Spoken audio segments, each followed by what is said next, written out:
ముఖ్య ఉద్దేశం ఏంది అని మనం ఆలోచిస్తే, యేసు ప్రభు జన్మించాడు, ఈ జన్మ ఎందుకు జరిగింది, జన్మ వెనుకల ఉన్న పరమార్థం ఏంటిది అనేది ప్రాముఖ్యమైనది.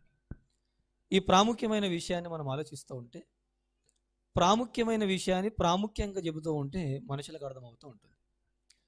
ప్రాముఖ్య విషయాన్ని మలిచి మరొక విధంగా, లేదా ఎవరికి తోచింది, ఎవరికి ఆలోచన కలిగింది, ఎవరో చూసి ఆనందపడాలని చేసే కార్యక్రమాలు కూడా మనకు కనబడుతూ ఉంటాయి. కానీ మనుషులను ఆనంద పెట్టే కార్యక్రమాలు కాదు కానీ జరిగించేది, యేసు ప్రభు ఎందుకు పుట్టాడో ఒక మనిషిలో మార్పు రావడానికి జరిగించే కార్యక్రమాలే ఈ క్రిస్మస్ అనే కార్యక్రమాలను చేస్తూ ఉంటాం. కానీ నిజంగా యేసు ప్రభు ఎందుకు వచ్చాడు అనేది ప్రజలకు ఒక వార్త తెలియాలి. యేసు ప్రభు ఆయన ఈ భూలోకానికి సంబంధించిన ఆయన కాదు, కానీ భూలోకాన్ని కలిగించింది ఆయన. కలిగి ఉన్నది ఏది ఆయన లేకుండా కలగలేదు అని బైబిల్ మనకు చెప్తూ ఉంటుంది. పైన ఉన్న ఆకాశం కానివ్వండి, ఆకాశంలో ఉన్న నక్షత్రాలు కానివ్వండి, సూర్యుడు కానివ్వండి, చంద్రుడు కానివ్వండి, మనము భూమి మీద నివసిస్తున్న ఈ భూమి కానివ్వండి, ఓవరాల్గా ఈ పంచభూతాలు కానివ్వండి, ఇది కలిగి ఉన్నది ఏది ఆయన లేకుండా కలగలేదు అని కనబడుతుంది బైబిల్. ప్రియమైన దేవుని వాళ్ళారా, ఆయన ఎక్కడనో పక్క రాష్ట్రం నుంచి వచ్చిన ఆయన కాదు, లేదా రాష్ట్రాలు దాటి దేశాలు దాటి వచ్చిన వ్యక్తి కాదు యేసుప్రభు. యేసుప్రభు భూలోకములో ఆరిన నేల మీద ఒక ప్రాంతముల నుంచి వచ్చిన ఆయన కాదు. ఆయన ఏకంగా లోకాల నుంచి ప్రయాణమై వచ్చిన యేసుప్రభు లోకానికి. ఆ ప్రయాణం ఎక్కడుంది అని మనం అడుగుతూ ఉంటే, అది భూమి మీద ఉన్న జ్ఞానులకు అంతు చిక్కనిదై ఉంది. ఒకవేళ మనుషులు పెట్టిన లేదా మనుషులు కనిపెట్టిన పరికరాలను మనం తీసుకొని మనం చూస్తూ ఉంటే ఆకాశం అంతవరకు చూడవచ్చు, లేదా ఆకాశం పైకెక్కి కూడా చంద్రమండలాన్ని ఒకవేళ చూస్తుండవచ్చు. కానీ దానికి మించి ఒకవేళ నిఘా ఉందా అని మనం ఆలోచిస్తూ ఉంటే అది ఇంతవరకు ఎవరు కనిపెట్టలేరు. ప్రపంచంలో భవిష్యత్తులో ఎవరు కూడా దాన్ని కనిపెట్టలేరు. మనుషులకు కంటికి కనబడని ఓ మహాలోకం ఉంది. ఆ లోకము దేవుడు కలిగి ఉన్న లోకమై ఉంది. ఆ లోకముల నుండి ఆయన ఈ లోకానికి ప్రయాణమై రావాలి.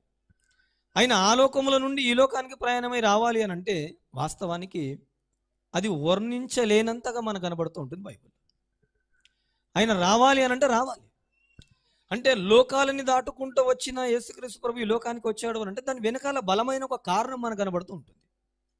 ఒక ప్రాంతముల నుంచి మరో ప్రాంతానికి మంత్రులు ప్రయాణం చేస్తూ ఉంటారు. కారణాలు ప్రయాణం చేయరు. ఎమ్మెల్యే స్థాయిలో ఉన్న వరకు ఉందనుకోండి, ఎమ్మెల్యే ప్రయాణం చేస్తూ ఉంటాడు. పని లేకపోతే ఎమ్మెల్యే ఈ ప్రాంతానికి రాడు. ఒక మంత్రి రావాలి అన్న మంత్రి వచ్చే పని కలిగి ఉండాలి. ఇక్కడ మంత్రి వస్తూ ఉంటాడు. లేదు ఒకవేళ ముఖ్యమంత్రి రావాలి అనుకున్న ముఖ్యమంత్రి హోదాలో కలిగి ఉన్న పనులు ఉండాలి ఈ ప్రాంతంలోనికి, ముఖ్యమంత్రి వస్తూ ఉంటాడు. అలాగే కొందరిని మనం చూస్తూ ఉంటే పనులను బట్టి ప్రయాణాలు ఉంటూ ఉన్నట్టు మనకు కనబడుతూ ఉంటుంది. కానీ యేసుక్రీస్తు ప్రభు లోకాలను కలిగించిన దేవుడై ఉన్న ఆయన ఆ లోకముల నుండి ఈ లోకానికి ప్రయాణం వస్తున్నాడు అంటే ఒక బలమైన పని ఉంది కనుక ఆయన ఈ లోకానికి వచ్చాడు. ఆయన ఇంతకీ అంతగానో బలమైన పని ఉంది అనంటే మనుషులకు సాధ్యము కాని పని భూమి మీద ఒకటి ఉంది ఆయన. అది దేవునికి మాత్రమే సాధ్యమయ్యే పని. అంటే భూమి మీద బలవంతులు ఉన్నారు, జ్ఞానులు ఉన్నారు, వీరులున్నారు, శూరులు ఉన్నారు. కానీ బలవంతులు కానివ్వండి, ధనవంతులు కానివ్వండి, ఐశ్వర్యవంతులు కానివ్వండి, పరాక్రమశాలులు కానివ్వండి, భూమి మీద ఉన్న వాళ్ళు, వాళ్ళతో కాలేని పని ఒకటి భూమి మీద ఉంది. వాళ్ళందరూ కూడా కాపాడడానికి ఆయన ఆ లోకంలో నుండి ఈ లోకానికి ప్రయాణమే వచ్చాడు అని కనబడుతుంటుంది బైబిల్లో మనకు. ఆయన ప్రయాణం ఎలాంటిది అని మనం ఆలోచిస్తూ ఉంటే సుదీర్ఘమైన ప్రయాణం అయినది. ఆయన ప్రయాణం వర్ణించలేని ప్రయాణంగా మనకు కనబడుతూ ఉంటుంది. అందుకని మనకు బైబిల్లో ఒక మాట మనకు కనబడుతూ ఉంటుంది. చూద్దాం, మనము తిమోతి గారు రాసిన పత్రిక 1వ అధ్యాయం చూద్దాం. ఆయన ప్రయాణం ఎందుకు అంత బలమైనదో, అంత కారణం ఏముందో ఆయన ఈ లోకానికి రావడం వెనకాల ఒక మంచి మాట మనకు కనబడుతూ ఉంటుంది. ఆ విషయాన్ని మనం చూద్దాం. తిమోతి గారు రాసిన పత్రిక 1 తిమోతి పత్రిక 1వ అధ్యాయం 15వ వచనం రాస్తున్న మాట మనం చదువుకుందాం. 15వ వచనం రాసిన, పాపులను రక్షించుటకు యేసుక్రీస్తు లోకములోనికి వచ్చెను అనే మాట కనబడుతుంది. అంటే ఏకంగా ఒక రక్షకుడు వస్తున్నాడు. రక్షకుడు ఎవరిని కాపాడడానికి వస్తున్నాడు అంటే పాపులని రక్షించుటకు క్రీస్తు యేసు లోకములోనికి వచ్చెను అని కనబడుతుంది. అంటే ఆయన ఆ లోకముల నుండి ఈ లోకానికి ప్రయాణం బైబిల్ కనబడుతుందంటే పాపములో ఉన్న మనుషులని కాపాడడానికి ఒక రక్షకుడు ఈ లోకములో ప్రయాణం చేస్తున్నాడు. అందుకే ఒక బలమైన కారణం ఆయన ఈ లోకములో ఏం చేస్తున్నాడు, ఆయన ప్రయాణమై వస్తున్నాడు. ఆ ప్రయాణమై వస్తున్న ఆయన ఎలాంటి వారు అని చెప్తున్నాడు అంటే బైబిల్లో ఒక మంచి మాట కనబడుతూ ఉంటుంది. మనం నిజంగా ఆశ్చర్యం కనబడుతూ ఉంటుంది. బైబిల్లో ఒక మంచి మాట, ఎలాంటి మాట చెప్తున్నాడు అని మనం ఆలోచిస్తూ ఉంటే చూద్దాం. అది కూడా మనం ఒక మంచి మాట. అదేవిధంగా మనము దేవుడు తెలియజేస్తున్న ఏ మాట కానీ మనం ఆలోచిస్తూ ఉంటే ఆయన వచ్చిన ప్రయాణం ఏందో ఆయన మనకు తెలియజేస్తున్న మాట కనబడుతూ ఉంటుంది. మొదటి యోహాను పత్రిక 4వ అధ్యాయము, మనకున్న 10 నిమిషాల టైంలో మనకు అంతకన్నా ప్రాముఖ్యమైన మనకు వర్తమానం ఉంటుంది. మళ్ళీ ఆ మాట కూడా మనం వినాలి. మొదటి యోహాను పత్రిక 4వ అధ్యాయము, మొదటి యోహాను పత్రిక 4వ అధ్యాయము 14వ వచనం రాస్తున్న మాట మనం చదువుకుందాం. 14వ వచనం రాస్తున్న మాట చదువుకుందాం. మరియు తండ్రి తన కుమారుణ్ణి లోకరక్షకునిగా ఉండుటకు పంపి ఉండుట మేము చూచి సాక్ష్యమిచ్చుచున్నాము. చూడండి, లోకరక్షకునిగా ఆయన లోకములోనికి వచ్చాడు. తండ్రి కాపాడడానికి ప్రభు అయిన యేసుక్రీస్తుని లోకానికి పంపాడు. ఆయన లోకరక్షకునిగా ఉండుటకు అనే మాట కనబడుతుంది. చూడండి, లోకరక్షకునిగా ఉండుటకు ఆయన ఈ లోకములోనికి వచ్చాడు. అంటే లోకాన్ని రక్షించడానికి ఏకంగా భారతదేశాన్ని ఒక్కటి మాత్రమే కాదు, లేదా ప్రపంచంలో ఏదో ఒక మూలకున్న ఆ దేశాన్ని కాపాడడానికి కాదు ఆయన వచ్చింది. ఏకంగా మానవాళి 750 కోట్ల మంది అనుకుంటుంటే మనుషుల అందరినీ రక్షించడానికి వచ్చిన ఒక రక్షకునిగా మనకు కనబడుతున్నాడు యేసుక్రీస్తు. ఆయన రక్షకునిగా ఉండుటకు ఈ లోకంలోనికి అది ఆయన అంటున్నాడు. దానికి మేమే సాక్షులం అని అంటున్నారు. వాళ్ళు ఏమంటున్నారు? మేము సాక్షులం, దానికి మేము చూసాము కళ్ళారా. ఇకపోతే వాళ్ళు ఇంకొక అడుగు ముందుకు వేసమంటున్నారు. అంటే నువ్వు వెళ్ళిపోమని అంటున్నావు ప్రభా, మేము ఎక్కడికి వెళ్ళగలము? నీవే కదా రక్షకునివి, నీవే కదా రక్షకునివి. నువ్వు రక్షకునివి నీవు ఉన్న తర్వాత మేము ఇంకెక్కడికి వెళ్ళగలము ప్రభువా? మేమందరము రక్షించే నీవు కనుక నీ దగ్గర మేము ఉండాలనుకుంటున్నాము, నువ్వు ఎక్కడికో వెళ్ళిపోమని మామూలు ఎందుకు అంటున్నావు అని శిష్యులు అడుగుతున్న సందర్భాలు కూడా మనకు కనబడుతుంటాయి. అంటే రక్షించడానికి వచ్చిన ఒక రక్షకుడు ఈ లోకానికి వచ్చిన తర్వాత మనుషులందరినీ రక్షకుణ్ణి ఏం చేశారో మీరు చెప్పండి? ఏకంగా సిలువ వేశారు. ఆయన ఏకంగా సిలువ వేయడమే కాదు, శరీరం అంతా కూడా నలిగిపోయింది. ఆయనది శరీరము నలగడం మాత్రమే కాదు, ఆయన శిరస్సు మీద ముళ్ళ కిరీటం కూడా వచ్చింది. ఏకంగా ముళ్ళ కిరీటం ధరింపజేయడమే మాత్రమే కాదు, ఆయనకు మేకులతో శీలలతో ఏం చేశారు? ఆయనని శరీరం అంతా కూడా గాయపరిచినట్లు మనకు కనబడుతుంటుంది. ఏది ఏకంగా రక్షకుని నేనా అని అంటే అవును, రక్షకుని. అంటే రక్షకులకు మనకు కనబడుతుంటాయి, ఆయుధాలు కనబడుతుంటాయి. రక్షించే రక్షకుల దగ్గర ఆయుధాలు కనబడుతూ ఉంటాయి. కానీ రక్షించే రక్షకుడు ఈ లోకానికి వచ్చిన తర్వాత పాపం నుంచి విడిపించడానికి ఆయన నోటిలో నుండి మధురమైన జాలువారిన మాటల చేత మనుషులందరినీ రక్షించిన ఒక రక్షకుడు మనకు కనబడుతుంటాడు. అంటే మృదువైన మాట, మధురమైన మాట, ఎక్కడ గాయపరచని ఆయన నోట నుండి వచ్చిన ఒక మాట మనకు కనబడుతూ ఉంటుంది. ఆయన మాటల చేతనే ప్రపంచాన్ని ప్రభావితం చేసేసాడు. ఆయన మాటలకు అందరూ ఆకర్షింపబడ్డారు.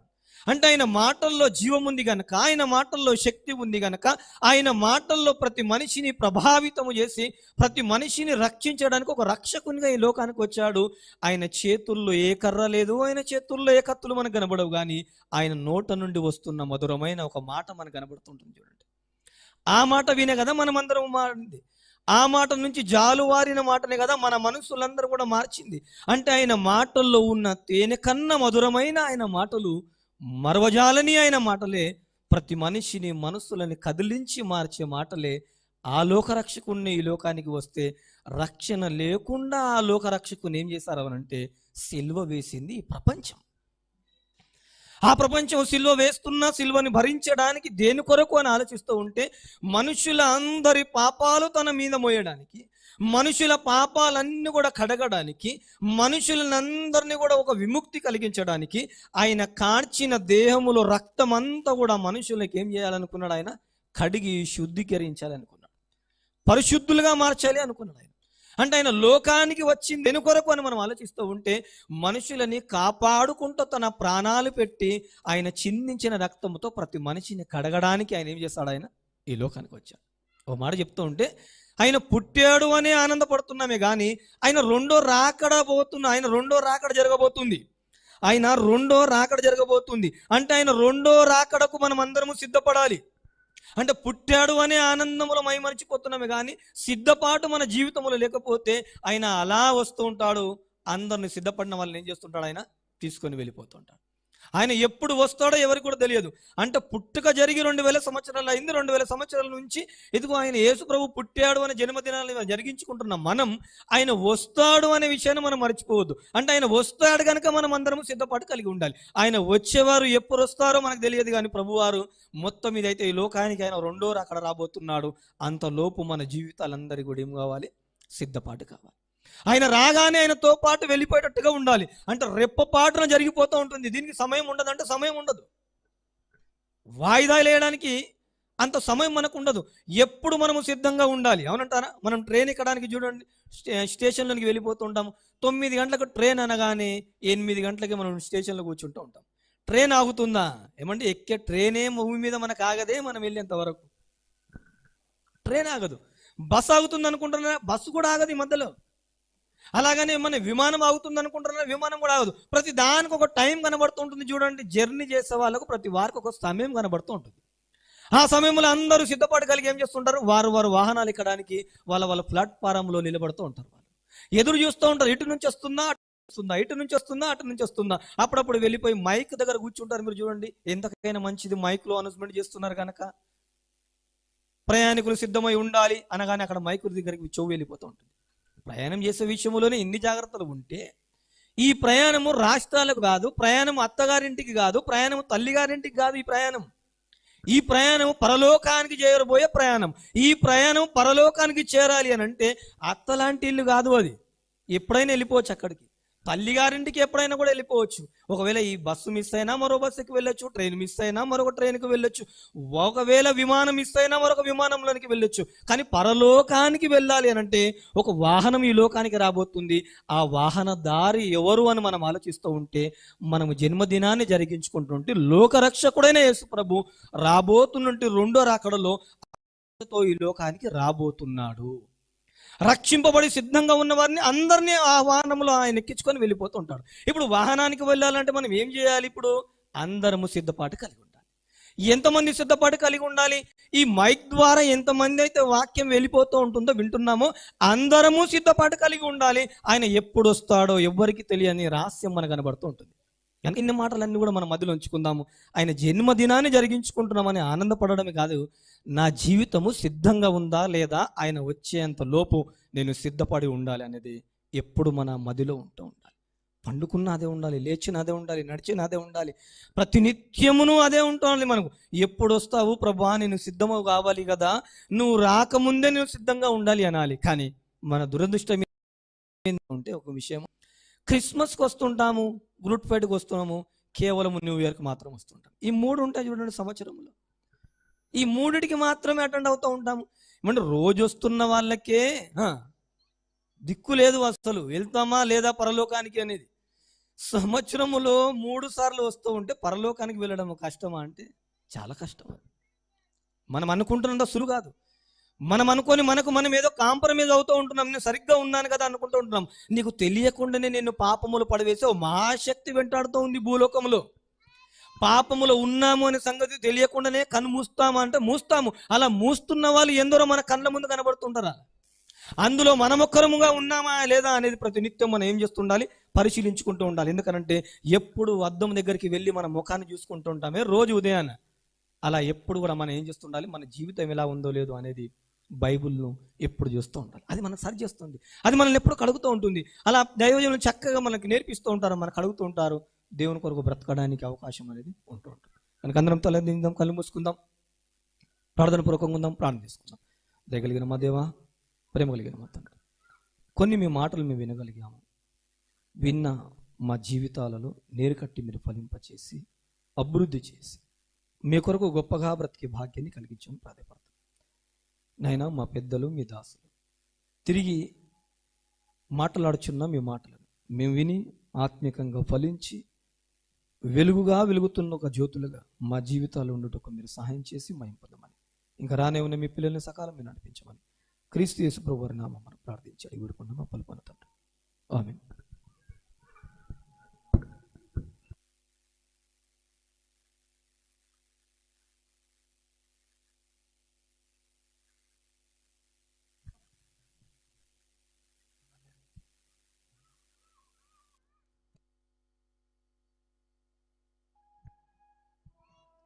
చక్కటి మాట వినిపించిన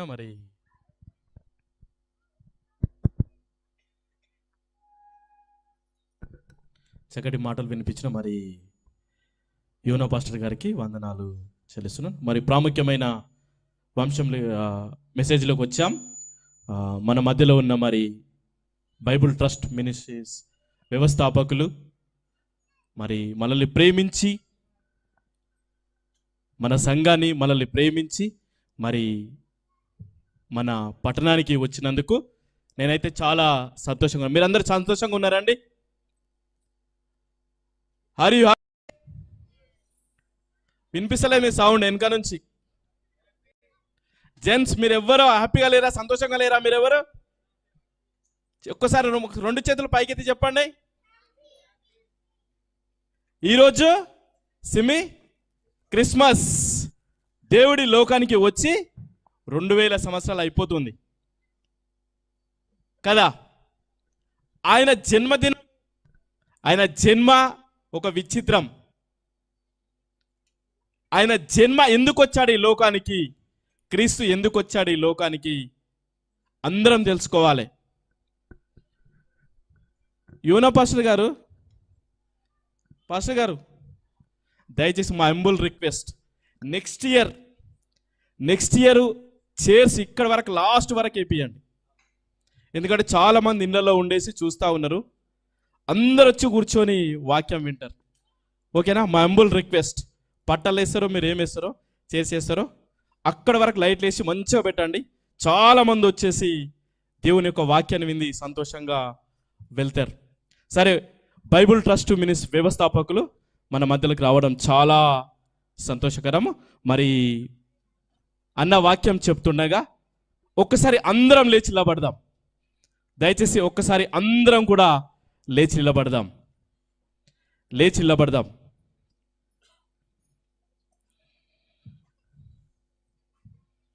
అందరూ కూడా లేచి నిలబడేసి ఒక చరణం పాడతాను. అందరూ కూడా చప్పట్లు కొట్టండి. రారాజు వస్తున్నాడు జనులారా, రాజ్యం తెస్తున్నాడు. రారాజు వస్తున్నాడు జనులారా, రాజ్యం తెస్తున్నాడు. త్వరపడి వేగమెరారే ప్రియులారా, ప్రభునే చేరగరారే. వస్తానన్న యేసురాజు రాకమానునా, తెస్తానన్న పరలోకం తేకమానునా. వస్తానన్న యేసురాజు రాకమానునా, తెస్తానన్న బహుమానం తేకమానునా. రారాజు వస్తున్నాడు జనులారా, రాజ్యం తెస్తున్నాడు. త్వరవేగమే